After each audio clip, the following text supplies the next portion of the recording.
Ladies and gentlemen, welcome to this session of readings from the radio and other stories by Gil Ndi-Shang, and today we visit Government School Law. The headmaster, Mr. Nge from Du, doubled as a class 7 teacher and a carpenter. Occasionally, during his class, a bamboo bench would collapse and he would have to interrupt the class to repair it with the help of the concerned pupils. Never were the exigencies of the pioneer stretched to such limits, both for the master as well as the pupils.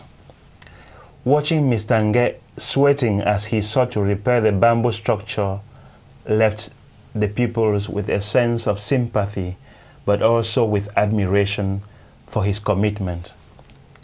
You were amazed by his sense of responsibility.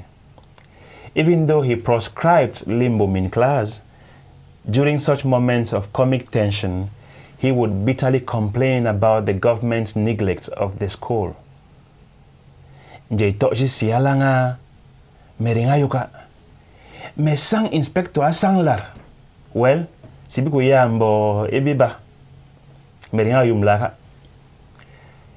In English, this country of ours, it's impossible to know how it functions. I have written to the inspector about the issue of benches to no avail. Well, let us see how this will turn out. I don't know how. He spoke in his typical Ndu dialect of the Limbom language, causing a ripple of giggles across the class in an otherwise sorry sight.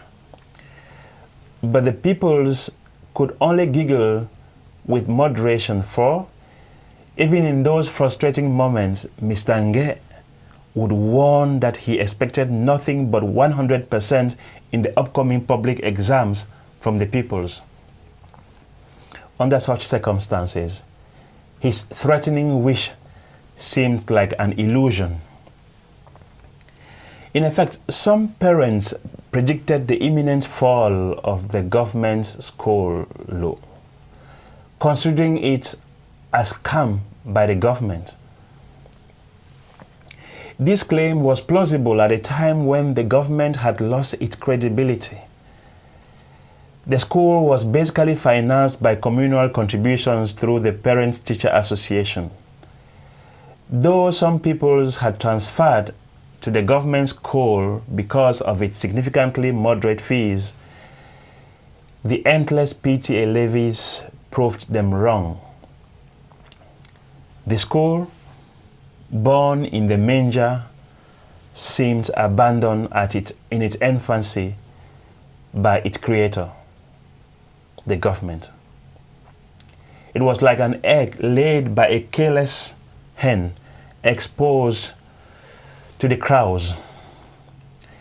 The Baptist Church stepped in to provide the startup premises. Thus, as the young peoples listened with passion to Mr. Takwa Amos' stories about Athens and Sparta, the class church walls were pervaded by chants of Jerusalem and Judea by the Calvary choir rehearsing in the churchyard in preparation for the Sunday service. After the first year in the Baptist church, the PTA built 2 classrooms on a plain close to the River Mbi to set the school afoot. But the rainy season made things harder, and while the wall crumbled in Berlin, the walls of the new government, in quote, primary school were pulled to the ground by the wind of change that seemed to have gathered more kinetic force in the tropics of Cameroon. That led to several months without classes, with the walls of the school on the ground.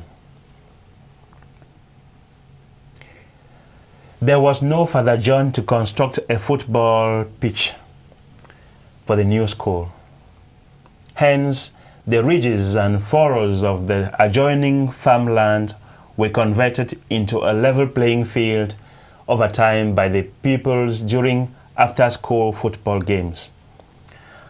As pioneers, the soles of the pupils' shoes tasted the silted earth of the Mbokbar plains, but also endured the pricks of fledgling fern plants and spear grass. Sometimes, on missing the ball, the foot would accidentally unearth a tuber of sweet potatoes, and the players would forgo the ball to scramble over the delicious tubers. So, the argument was not about who kicked the ball, but who missed the ball and unearthed the tubers, or who missed the ball that unearthed the tubers. The school played its first official game without a proper set of jerseys. One newly posted teacher, Mr. Shea, acted both as the team coach and its traditional doctor. But all did not yield any result against a team like GS Ntundip, whose striped Argentine jerseys are still a source of trauma to many people who grew up in that era and in that area. Only Malam Gypsy of Binka could maybe turn the tide in such a David-Goliath tussle. The drums and cymbals and flutes of the school band were the handiwork of an old grey-bearded tinker in the neighboring village of Ngarum, on the junction where the road separates to Taku and Tundip. Despite the ingenuity of the band members, the band was out of tune during National Day competitions. The rudimentary linen of the band instrument was just too evident. On another page, the acquisition of the school land was another issue, and it took the regal effort of the village fund to secure land for the new school. It was therefore not uncommon that during a lesson, the pupils would behold with bemusement the image of a masquerade planting a peace plant on the farmland, or escorting one or two recalcitrant farmers who resisted the eviction orders of the village authorities. Never had tradition been put so fully and effectively at the service of modernity. A generation that had gone to Catholic school on horseback was now exposed to the dust and scorching heat of the sons of multipartyism, democracy, New Deal, and, as they came to learn later, structural adjustment programs. But it had the specific touch of the years of solitude experienced by those born at the outset of Paul Biya's regime. But somehow, as if by magic, Mr. Nge got his 100% thanks to his efforts and those of the village chief, who brought his authority to bear to make sure that the new institution did not die in its infancy. Thank you.